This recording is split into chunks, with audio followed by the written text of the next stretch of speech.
আপনাদের সকলকে জানাই মেরি ক্রিসমাস। আজ আমরা সবাই একসাথে অনেক মজা করলাম, তার সাথে ছিল প্রচুর খাওয়া দাওয়া। নমস্কার, আমি দেবলীনা। আমার চ্যানেল সিম্পল লিনাতে আপনাদের আরও একবার স্বাগত জানিয়ে আজকের ব্লগটা শুরু করতে চলেছি।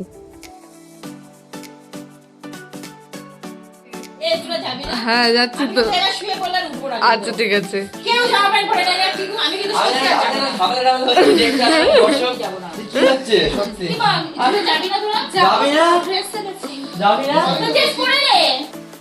আজ 25শে ডিসেম্বর, এখন ওই 5:30 মতো বাজে। আমরা তাই সবাই মিলে এখন তাড়াতাড়ি করে রেডি হয়ে যাব চার্চে। আর আজকের দিনে চার্চে যাওয়া মানে তো বুঝতেই পারছেন রাস্তাঘাটে কতটা ভিড় হবে। তাই মাসি সবাইকে এটাই বলছে তাড়াতাড়ি উঠে রেডি হয়ে নে। আর কেউ বিছানা ছেড়ে উঠতেই চাইছে না এই শীতের দিনে, তাই জন্যই মাসি এত রেগে গেছে। আর এত বকাঝকা খেয়ে উঠে আগে আমরা রেডি হয়ে নিয়েছি। এবার আর একজনের অবস্থা দেখুন, এখনও ট্যাগটাই ছিঁড়ে উঠতে পারেনি। আমি যদি খেয়াল না করতাম তাহলে মনে হয় ট্যাগ নিয়েই ঘুরতে চলে যেত আজ।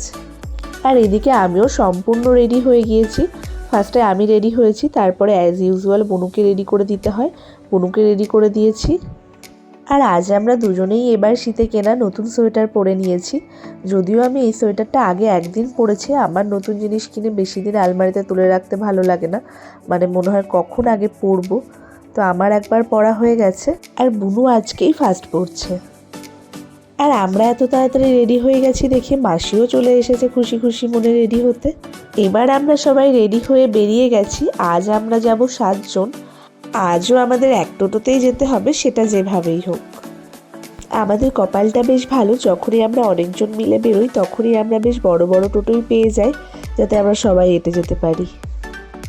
এবার আপনাদেরকে একটু দেখিয়ে দিই এক টোটোতে আমরা এতজন কিভাবে যাই। হ্যাঁ, একটু অসুবিধা হয়, কিন্তু এইটুকু অ্যাডজাস্ট করাই যায়। এক টোটোতে সবাই মিলে এভাবে যাওয়ার মজাটাই আলাদা। বেরিয়েই দেখি রাস্তায় কি জ্যাম। জগদ্ধাত্রী পুজোতেও কৃষ্ণনগরে এত জ্যাম ছিল না, জানি না আজ কি আছে।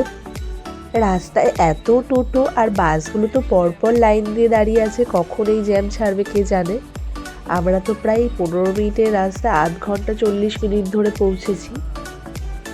যাই হোক, আমরা এবার চার্চের কাছে নেমে গেছি। চার্চের এখানেও প্রচুর ভিড় মানুষের। অনেক ছোটবেলায় একবার 25শে ডিসেম্বরটা মামা বাড়িতে কাটিয়েছিলাম, তখন একবার গিয়েছিলাম চার্চে, হালকা হালকা মনে আছে। কিন্তু তখন তো এত ভিড় হতো না, যত দিন যাচ্ছে ভিড় বাড়ছে। রাস্তায় যে আজ এত ভিড় হবে আশা করিনি। যাই হোক, বেরিয়ে যখন পড়েছি একটু ঘুরে তারপরেই তো বাড়ি যাব। চার্চে ঢোকার আগে এটা একটা কনভেন্ট স্কুল। এই স্কুলটার সামনে এত সুন্দর করে সাজানো হয়েছে। রাস্তায় ভিড় হোক আর যাই হোক, যে কোনো ফেস্টিভ্যালেই বাড়িতে চুপচাপ বসে থাকতে একদমই ভালো লাগে না। বেরোলে বেশ মনটাও ভালো হয়, আর তার সাথে একটু বেরিয়েও আসা হয়। ভেতরটা খুব সুন্দর সাজিয়েছে, দারুণ লাগছে দেখতে।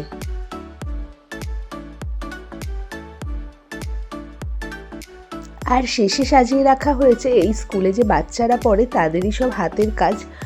খুব সুন্দর সুন্দর সব হাতের কাজ সাজিয়ে রাখা ছিল। ছোট মাটির কুঁড়ে ঘর থেকে শুরু করে আরো বিভিন্ন রকমের জিনিসপত্র সাজিয়ে রাখা ছিল। আর স্কুল থেকে বেরিয়ে সামনের দিকে হাঁটতেই দেখি যীশুখ্রিস্টের জন্মের মুহূর্তটা এখানে কি সুন্দর করে সাজানো হয়েছে, আর লাইটিং দিয়ে পুরো গলিটা সাজানো। এবার আমরা সামনের দিকে এগোচ্ছি। এখানে প্রচুর বড় মেলা বসে। গলির দুপাশ দিয়ে অনেক রকমের খাবারের দোকান, সাজের জিনিসের দোকান, সব রকমের খেলনার দোকান। আর এখানে দেখুন ছোট ছোট কত লাইটের ভ্যারাইটি, কি সুন্দর লাগছে দেখতে। আর সামনে এগোতেই দেখি এখানে কত ক্যাচার। আর আমার এই মুহূর্তে একটাও ক্যাচার নেই, সব ক্যাচার পরপর পরপর ভেঙে গেছে, তাই সেটাই দেখছিলাম। আর গোটা রাস্তা জুড়েই চারিদিকটা এভাবে সাজানো। এবার হয়তো আপনারা ভিড়টা বুঝতে পারবেন। দেখুন সামনে কত মানুষের ভিড়। এরকম ঠেলা ঠেলি করে এখন মেলাটা ঘুরে দেখতে হবে। তাই তো এত ভিড় দেখে বুনু আমার হাতই ছাড়ছিল না। সবার কাছেই তো ফোন আছে, বুনুর কাছে তো আর ফোন নেই। ও হারিয়ে গেলে ও কি করবে, তাই নিয়ে ওর খুব চিন্তা। অনেক কষ্টে সৃষ্টে ফাইনালি আমরা চার্চের সামনে এসে পৌঁছাতে পেরেছি। কৃষ্ণনগরের চার্চটা বেশ বড়। আগে আমি 2বার এসেছিলাম, একবার 25শে ডিসেম্বরের দিনই এসেছিলাম, আর একবার মামার সাথে এমনি সময় এসেছিলাম। চলুন আজ আপনারাও আমার সাথে ঘুরে দেখবেন। এই যে দেখুন, পুরোটা রাস্তায় বুনু আমার ঠিক এভাবেই হাতটা ধরে এসেছে। এইবার দিয়ে 3 বছর হয়ে গেল বাড়িতে ক্রিসমাস কাটানো হয় না। লাস্ট 2 বছর যেহেতু কলকাতাতেই ছিলাম, তাই কলকাতা থাকলে তো মানুষ যেখানে যায় এই দিনে সেখানেই গিয়েছিলাম। আর এই বছর কৃষ্ণনগরে। এটাই হলো কৃষ্ণনগরের চার্চের ভেতরটা। এখানে যীশুখ্রিস্টের জীবনীটাই তুলে ধরা হয়েছে। সার্কেল করে যীশুখ্রিস্টের জীবনের বিভিন্ন গুরুত্বপূর্ণ সময়গুলো প্রেজেন্ট করা হয়েছে। এত মানুষের আর ঠেলা খেতে পারছি না, তাই পুরো সার্কেলটা ঘুরে দেখাতে পারলাম না। আমাদের বাড়ির ওখানকার চার্চটা মানে বহরমপুরের চার্চটা এর থেকে অনেকটাই ছোট। মনে আছে আমরা যখন ছোট ছিলাম কাকা আমাদের সাজিয়ে গুজিয়ে এই দিনে নিয়ে যেত চার্চ দেখাতে, আর সেখানে প্রচুর লাইন পড়তো। প্রায় 1-2 ঘন্টা লাইনে দাঁড়ানোর পর চার্চ দেখতে পেতাম। তখন সেটাই কত মজার ছিল আমাদের কাছে। প্রতি বছর গিয়ে কিন্তু আমরা সেই একই জিনিসই দেখি, তাও আমাদের লাইন দিয়ে ঢুকতেই হতো। কিন্তু এখন সেই ব্যাপারটা আর নেই। এখন হয়তো বেড়ালে খেয়ে ঘুরে ছবি তুলে চলে আসি। চার্চে যে লাইন দিয়ে ঢুকতেই হবে তার কোনো মানে নেই। আর আমরা পুরো চার্চটা ঘুরে দেখে এসে এখানে বসার বেঞ্চ পেয়েছি, এখানে একটু রেস্ট নিয়ে নিচ্ছি।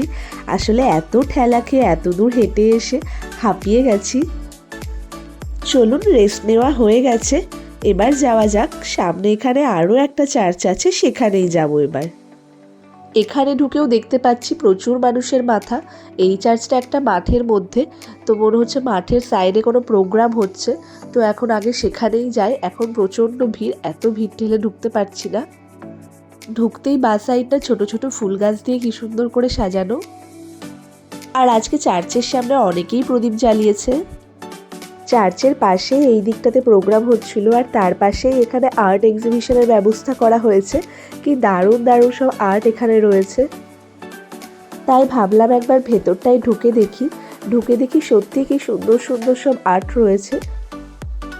তাই আপনাদের সাথেও একটু শেয়ার করলাম, আপনাদেরও আশা করি ভালো লাগবে। এইদিকে হ্যারি পটারটা দেখুন কি সুন্দর এঁকেছে। প্রত্যেকটা আঁকাই তো খুব সুন্দর হয়েছে, তার মধ্যে বিশেষ বিশেষ কিছু আঁকা তো আমার খুবই ভালো লাগছে। দেখে মনে হচ্ছে একদম রিয়েল ছবি তোলা। এখানে অনেক ধরনের অয়েল পেন্টিং, স্কেচ পেন্টিং, অনেক রকমের পেন্টিং রয়েছে, সত্যি অসাধারণ লাগছে। এবার চলুন চার্চে ঢোকা যাক। এখন ভিড়টা একটু হলেও কমেছে। আজকের দিনে চার্চগুলো কি সুন্দর করে সাজানো হয়েছে, পুরোটা ঘুরে ঘুরে দেখতে খুব ভালো লাগছে।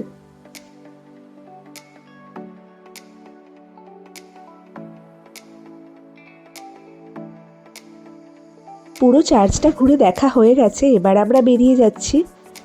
অ্যানাউন্স করছে আর কিছুক্ষণের মধ্যেই চার্চের গেট বন্ধ হয়ে যাবে। তাও চার্চের সামনে কত ভিড় একবার দেখুন। তারপর আমরা চার্চের সামনে কিছুক্ষণ ছবি তুলে এবার আমরা বেরিয়ে যাচ্ছি। আর বেরিয়েই দেখি কত রকমের কানের দুল, দেখে তো খুব নিতে ইচ্ছে করছিল, তাই দেখছিলাম কোনটা নেওয়া যায়। এই কানেরটাই বেশ পছন্দ হলো, এটাই নিয়ে নিলাম। আর মেলা বাজারে এসেছি বলে কথা, কিছু না খেলে কি হয়।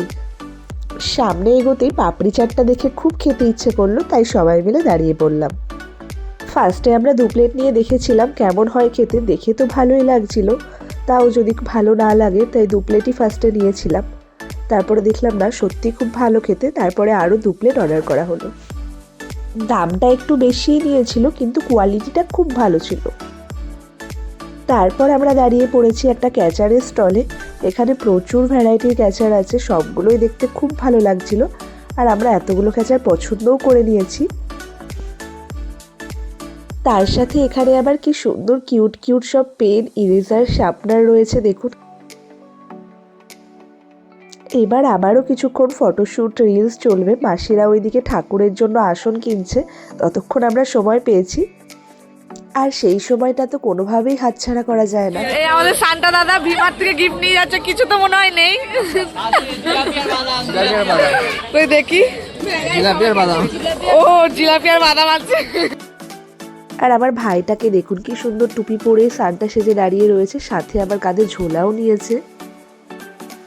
আর দাদাকে দেখে আর একজনেরও শখ হয়েছে সান্টা সেজে ছবি তুলবে। এবার আমরা মেলা বাজার থেকে বেরিয়ে চলে এসেছি কৃষ্ণনগরে কিছু বিখ্যাত বিখ্যাত মিষ্টি খেতে। সত্যি এখানে কিছু ফেমাস মিষ্টি আছে, অসাধারণ খেতে। এসেই যার যেটা পছন্দ সে সেটা নিয়ে নিয়েছে। আমি নিয়ে নিয়েছি সরপুরিয়া, একজন নিয়েছে বেট রসগোল্লা, আর একজন নিয়েছে সরভাজা।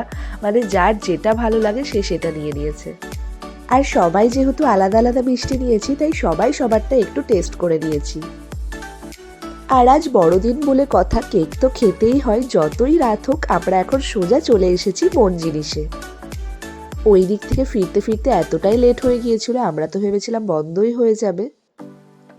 তারপর এসে দেখি না, খোলা আছে। এসেই একটা ফ্রুট কেক পছন্দ করা হয়েছে, ওটা বাড়ি নিয়ে যাওয়া হবে।